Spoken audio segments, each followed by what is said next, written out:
Amen.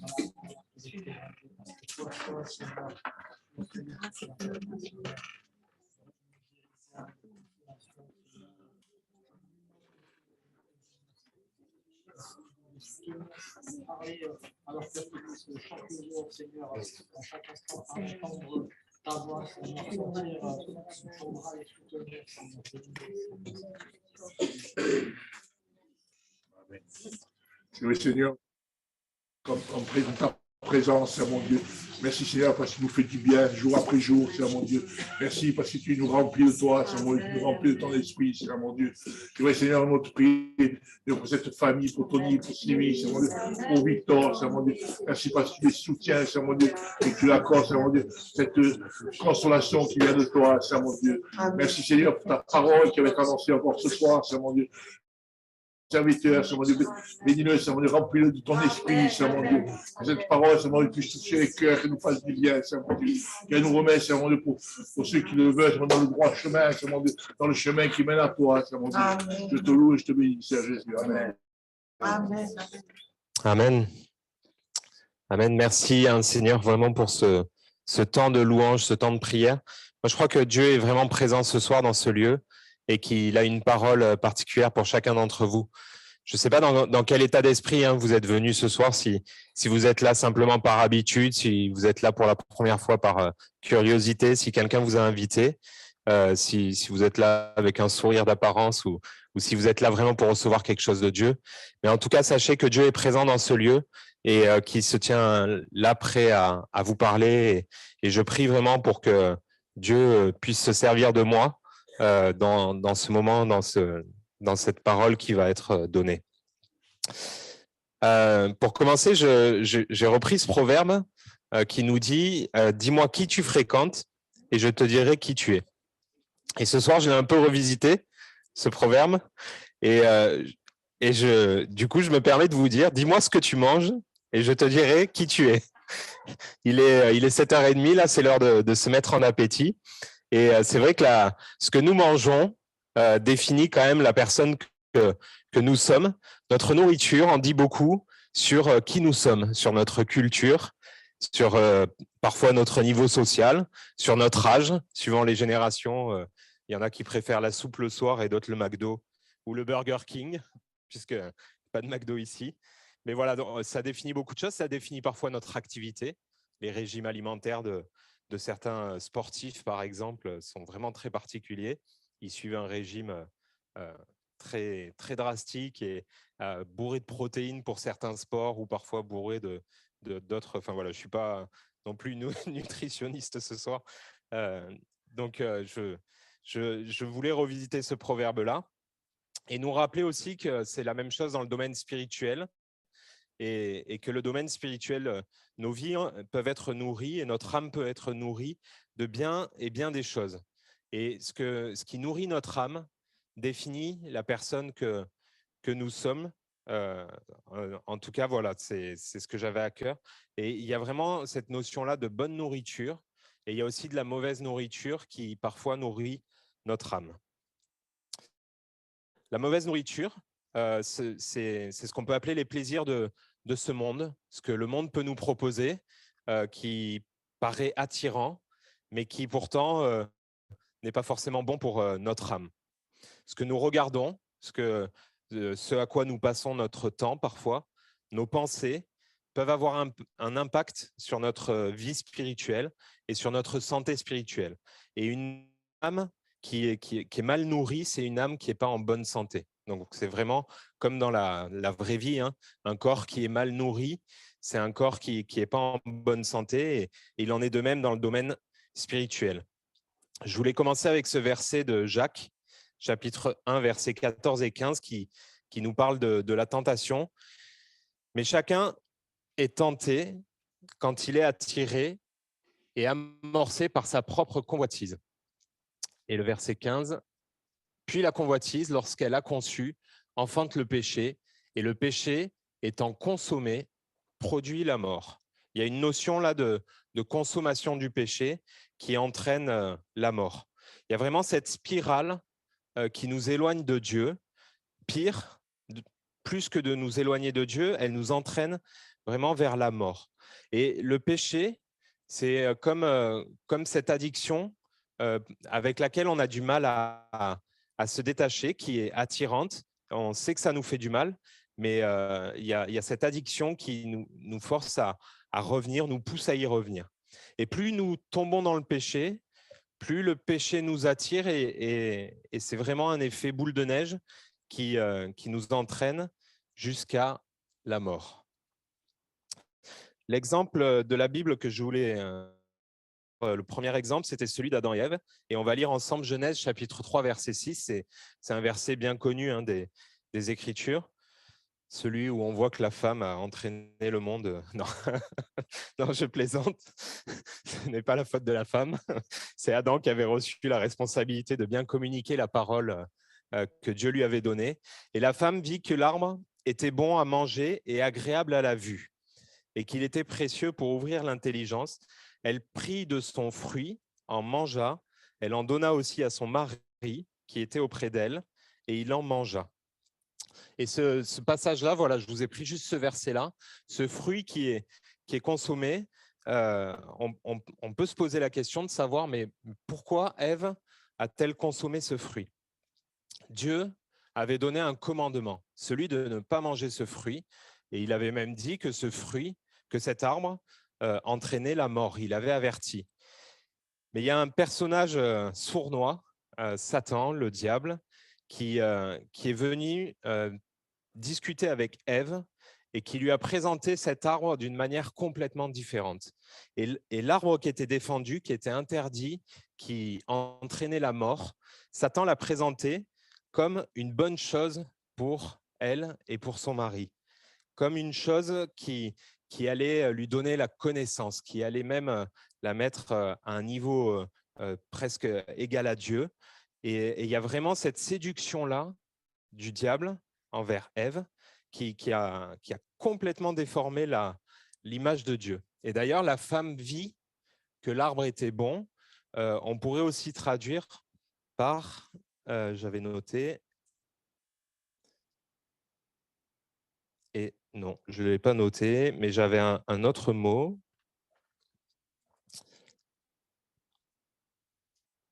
C'est pas très grave, désolé pour ce. Donc la femme vit que l'arbre était bon, elle crut, je suis désolé, je retrouverai ce synonyme-là que je voulais vous donner ce soir, mais qui donne vraiment cette image déformée en fait, plus qu'une vision, elle a, hein, elle pense ça, mais il y avait un autre synonyme. C'est pas très grave, on va pas se focaliser sur ça. Je vais reprendre le fil et pas me laisser perturber. Mais la vision de la femme et de l'homme ne sont plus celles que Dieu avait de l'arbre. Et la femme, elle regarde l'arbre comme Satan le lui a décrit, au lieu de le regarder comme Dieu l'avait décrit. Donc voilà, alors que Dieu avait vraiment décrit cet arbre comme une mort certaine, un interdit, elle le voit comme étant inoffensif et comme quelque chose de bon.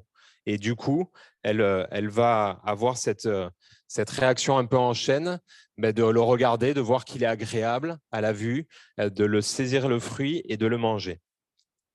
Il en est de même dans notre monde qui est trompeur. Notre monde donne de l'importance à certaines choses qui sont complètement futiles aux yeux de Dieu. Alors, de là à dire que c'est jusqu'à interdit, je ne le dirais pas, mais en tout cas, certaines choses n'apportent rien dans le domaine spirituel. Et ce monde, pourtant, accorde beaucoup, beaucoup, beaucoup d'importance. On pourrait citer l'argent, la réussite, la progression sociale, réussir dans le monde, avoir un nom, une identité, avoir une belle voiture, avoir une belle maison.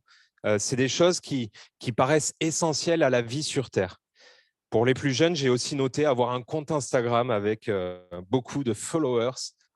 Et c'est ce qui pourrait donner de la valeur à ce monde, à notre vie ici-bas sur Terre. Et pourtant, quand on lit les Écritures, quand on sonde les Écritures, on voit que c'est des choses qui sont complètement futiles aux yeux de Dieu et qui peuvent nous entraîner loin de Dieu. C'est des mauvaises choses qui peuvent parfois nourrir notre âme, occuper notre quotidien et nous amener à avoir une vie remplie de compromis et s'éloigner parfois de Dieu. Dieu n'accorde pas d'importance à toutes ces choses-là. Je vous les recite, hein, c'était juste quelques exemples. L'argent, la position sociale, la voiture, la maison, notre compte Instagram. Dieu n'accorde pas d'importance à ces choses-là. C'est des choses aussi parfois qui sont faites en cachette. Là, je vous ai cité quelque chose qu'on montre aux yeux de tous. Mais le péché, c'est aussi parfois des choses qui sont faites en cachette, des choses qu'on ne montre pas, qu'on cache aux yeux de tous et parfois même qu'on cache à Dieu. Dans la Bible, je vous ai pris l'exemple d'Acan, qui est dans Josué chapitre 7, verset 21, dévoile un peu ce qu'il a fait. Donc, on est juste après la bataille d'Aï. Et il y a des choses, Dieu avait donné un commandement vraiment de tout brûler, de tout dévouer par interdit, de ne rien emporter dans cette ville. Et Acan, lui, il a emporté et il dévoile son péché après avoir été convoqué par les responsables. J'ai vu dans le butin un beau manteau de Shinéar, 200 sicles d'argent et un lingot d'or du poids de 50 sicles. Je les ai convoités, je les ai pris. Ils sont cachés dans la terre au milieu de ma tente et l'argent est dessous. Acan, il a vu quelque chose qui pour lui avait de la valeur. Il savait que c'était quelque chose de mauvais. Il l'a pris et il l'a caché dans sa tente.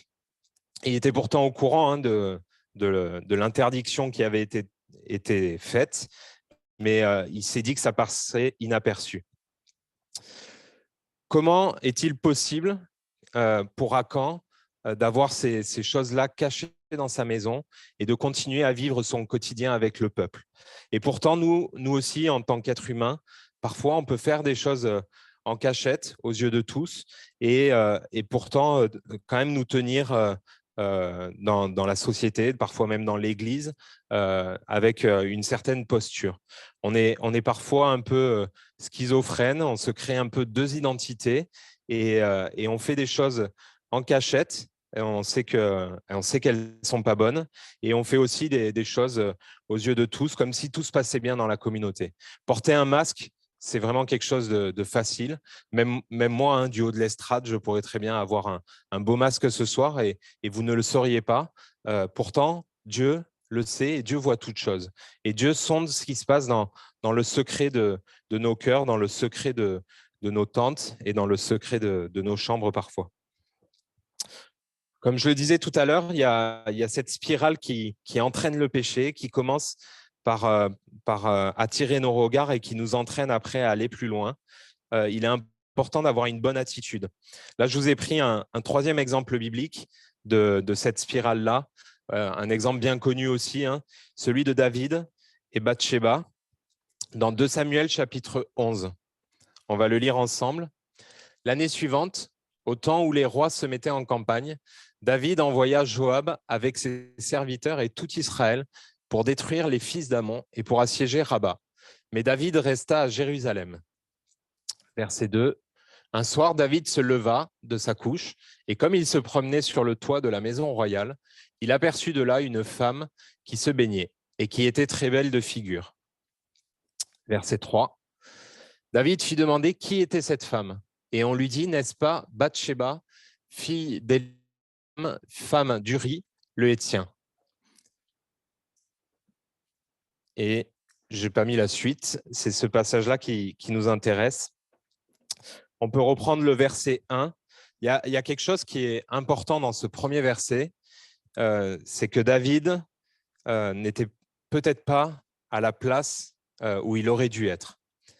David, il avait vraiment cette mission-là de Dieu d'aller conquérir le pays et d'aller détruire les rois ennemis. Et David, dans ce passage-là, il envoie en fait Joab avec les serviteurs, avec tout Israël, pour détruire et assiéger Rabat. Mais, et ce mais est important, lui reste à Jérusalem. David, il n'est pas au combat, il est à Jérusalem, il est dans un état peut-être de repos ou dans un état de laisser les autres combattre Peut-être qu'il considère que lui a déjà fait sa part et qu'il faut laisser la place aux autres. Et il est à une place qui n'est peut-être pas la sienne. Dans cette place qui n'est pas la sienne, on le voit au verset suivant, au verset 2. Du coup, il se promène, il se balade et là, on peut imaginer qu'il perd un peu son temps. David, il est là à se balader, non pas que de se reposer, ce soit quelque chose qui soit mauvais en soi, mais en tout cas, c'était peut-être pas sa place et il n'avait peut-être pas à se promener, à se balader. Non seulement il se balade, mais en plus, il aperçoit quelque chose. Il aperçoit une femme qui se baignait, sans doute une belle femme, puisqu'elle était très belle de figure. Et non seulement il la regarde, mais il insiste sur cette scène et il prend son temps, sans doute, pour regarder cette scène. Le verset suivant nous dit même qu'il va plus loin que ça, puisqu'il cherche à se renseigner sur cette personne. Et on voit vraiment cette spirale-là. Comme je vous disais, donc d'abord, il n'est pas à sa place, il se balade. Ensuite, il regarde. Après, il cherche. Et il va même jusqu'à inviter cette femme chez lui.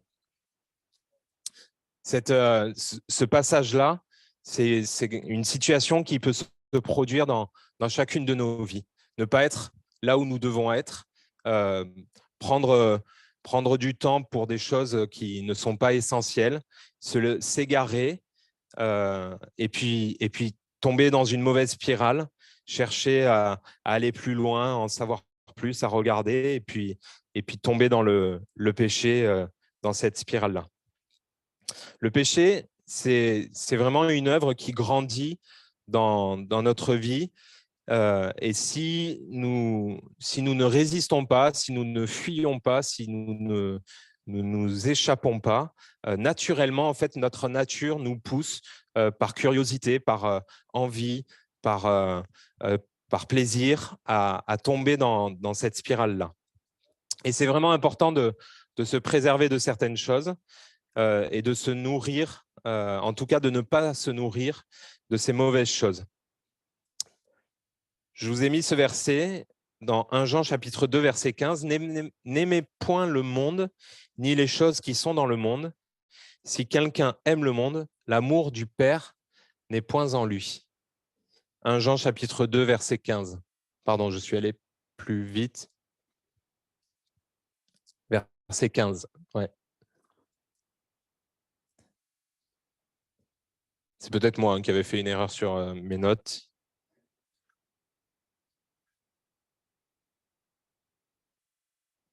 Alors, n'aimez point le monde, ni les choses qui sont dans le monde.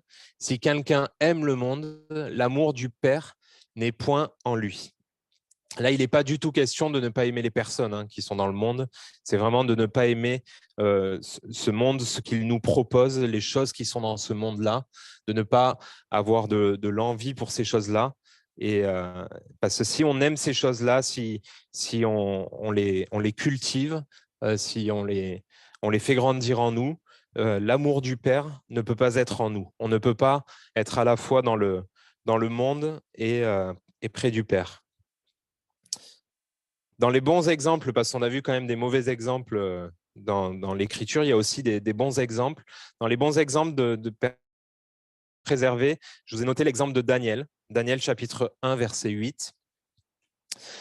Daniel résolut de ne pas se souiller par les mets du roi et par le vin dont le roi buvait. Et il pria le chef des eunuques de ne pas l'obliger à se souiller. Là, on voit un homme de Dieu qui décide, le terme est fort, il résolut, il a pris cette résolution, il a pris cette ferme décision de ne pas se souiller, de ne pas prendre part et de ne pas manger. C'est ce que lui proposait le roi. Daniel, pour ceux qui découvrent les Écritures, c'est un Israélite qui a été déporté, qui est loin de sa patrie, qui se retrouve isolé, emprisonné, en tout cas en captivité, on va dire, et qui se retrouve dans la cour du roi pour devenir un serviteur. Donc, il est loin de sa patrie, loin de tout. Et la première chose que, du coup, voulait faire le roi, l'empire de Babylone, c'était vraiment de changer ces personnes-là, de changer même leur nom, de leur faire manger autre chose. On parlait tout à l'heure en introduction de la nourriture qui définit notre culture. Et là, il y avait tout ce changement de culture que voulait imposer le roi. Et Daniel, lui, il a pris cette décision ferme de ne pas se souiller avec ce que proposait le roi, malgré la distance, malgré le fait qu'il soit arraché à sa culture. Il était seul avec quelques compagnons qui, on le voit dans les versets suivants, l'ont suivi dans la démarche. Mais en tout cas, il a pris cette décision ferme de rester fidèle au commandement de Dieu et d'avoir cette vie-là sans compromis et de ne pas se souiller avec ce que proposait le roi.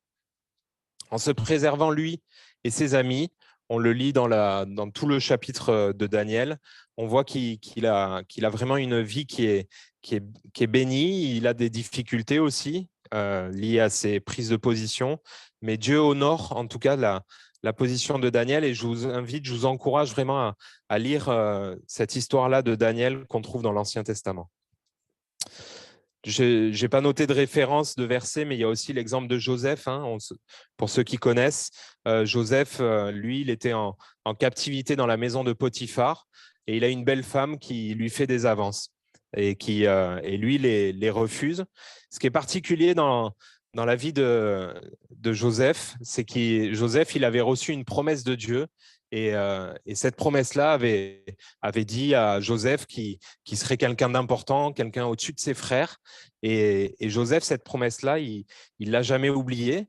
Et moi, je me dis, à la place de Joseph, à ce moment-là, où la femme de Potiphar vient à sa rencontre, Joseph, il aurait peut-être pu déformer, ou en tout cas Satan aurait pu déformer la pensée, la promesse qu'il avait, et entraîner Joseph dans une spirale en se disant, regarde, la femme de Potiphar, quand même, c'était quelqu'un d'important. Tu peux avoir une place dans cette maison-là. Peut-être même tu peux prendre la place de Potiphar. Et Daniel et Joseph, pardon, il a su vraiment éviter ce piège-là. Et il a refusé les avances de la femme de Potiphar. Juste après ça, il s'est quelque chose de terrible du coup parce qu'il a quand même été accusé à tort. Il s'est retrouvé emprisonné et alors qu'il avait cette promesse-là d'une vie avec de l'importance, il s'est retrouvé dans un cachot au fond de la prison.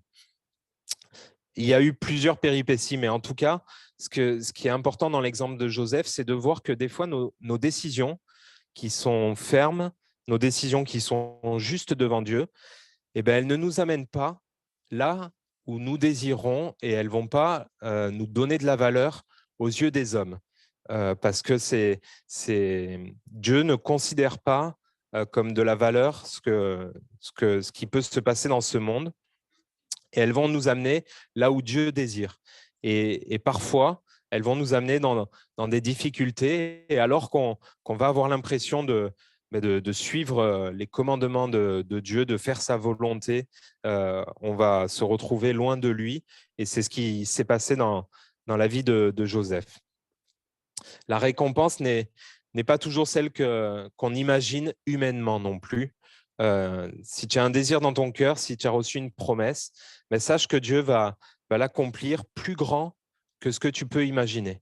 Et c'est ce qui s'est passé dans la vie de Joseph. Joseph, il s'est passé quelque chose quand même d'incroyable parce qu'il finit ministre de Pharaon. C'était l'homme le plus important après Pharaon. Et humainement, c'était quelque chose qui était inimaginable. Et dans les circonstances que nous vivons aussi, il peut se produire ça. Bon, j'avais encore noté des choses, mais on va aller un peu plus vite. Je suis désolé d'être un peu long ce soir. Dieu a quand même un plan pour nous sauver chacun face à ces situations-là. On va lire dans Colossiens, chapitre 2, verset 13.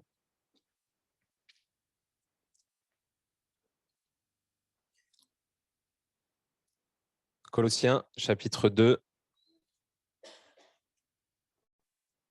Vous qui étiez morts par vos offenses et par l'incirconcision de votre chair, il vous a rendus à la vie avec lui en nous faisant grâce pour toutes nos offenses. verset 14. Il a effacé l'acte dont les ordonnances nous condamnaient et qui subsistait contre nous. Il l'a détruit en le clouant à la croix. Il a dépouillé les dominations et les autorités et les a livrées publiquement en spectacle en triomphant d'elles par la croix. La croix, c'est vraiment le moyen par lequel nous sommes sauvés. C'est à la croix que Jésus a accompli cette victoire sur le péché et c'est par son sacrifice, par le sang qu'il a versé, que nous pouvons être libérés de ce péché et que nous pouvons avoir cette victoire-là. Ce n'est pas par nos simples forces. Notre prise de décision, elle est importante. C'est ce qu'on a vu dans l'exemple de Daniel et de Joseph. Prendre position, c'est important. Mais pour saisir la victoire, il faut vraiment avoir conscience que c'est à la croix que cette victoire-là est accomplie. Et j'avais un troisième point ce soir, mais on ne l'abordera pas, toujours sur le domaine de la nourriture. On a vu cette mauvaise nourriture, on a vu la bonne nourriture, et il y a cette nourriture-là qui nous fait grandir, celle qui vient de Dieu, celle qui nous appelle à… il y a ce verset qui parle de nourriture solide. On n'est pas appelé à boire du lait toute notre vie, on est appelé à être des chrétiens matures, à manger cette nourriture solide. Et même quand on lit dans le Nouveau Testament, un chrétien mature, c'est un chrétien qui enseigne d'autres chrétiens, c'est un chrétien qui encourage. Et il y a vraiment cette notion-là de se nourrir pour nourrir les autres. Avec Dieu, quand on est béni, ce n'est pas juste pour nous, c'est pour bénir les autres. Et cette nourriture-là qu'on reçoit, on est vraiment appelé à la transmettre. Et on va terminer peut-être par Matthieu 28, cette mission divine qui nous confie à chacun. Matthieu chapitre 28 et le verset 19. Allez, faites de toutes les nations des disciples, les baptisant au nom du Père, du Fils et du Saint-Esprit, et enseignez-leur à observer tout ce que je vous ai prescrit. Et voici, je suis avec vous tous les jours jusqu'à la fin du monde. Et vraiment, que chacun ce soir puisse être encouragé, puisse chercher cette bonne nourriture qu'on trouve dans les Écritures et puisse se sentir appelé à cette nourriture-là, la transmettre. On termine par la prière. Seigneur, merci pour ta parole ce soir que tu nous as transmise, Seigneur. Merci pour cette nourriture que tu nous proposes, qui est bien loin de celle que nous propose le monde. Et je te prie vraiment pour que ce soir, il puisse y avoir une prise de conscience dans chacune de nos vies, que ce que le monde nous propose, qu'on puisse vraiment l'avoir en dégoût, qu'on puisse s'en éloigner le plus possible, qu'on puisse vraiment être entier à toi, Seigneur, et qu'on puisse vraiment avoir ce désir de se nourrir de bonnes choses, de ta parole, de pouvoir prier, de pouvoir passer du temps avec toi, Seigneur, parce que c'est là qu'est l'essentiel. Avoir aussi ce désir quand nous marchons avec toi de partager ce que tu nous as donné et de le donner aux gens qui nous entourent, Seigneur. Je te prie pour chaque personne qui est dans ce lieu ce soir. Tu connais les luttes, les combats de chacun, et que ce soir, tu puisses vraiment encourager, que tu puisses bénir chaque personne, que tu puisses vraiment renouveler ceux qui en ont besoin dans leur marche, Seigneur. Nous voulons vraiment rester à la place que tu nous demandes d'être, Seigneur, là où toi tu veux que nous soyons, et vraiment que tu puisses te servir de chacun d'entre nous, Seigneur. Amen. Alléluia. Amen. Alors, Patrice m'a dit qu'il n'y avait pas d'autres chants. Tu n'as pas changé d'avis? Non.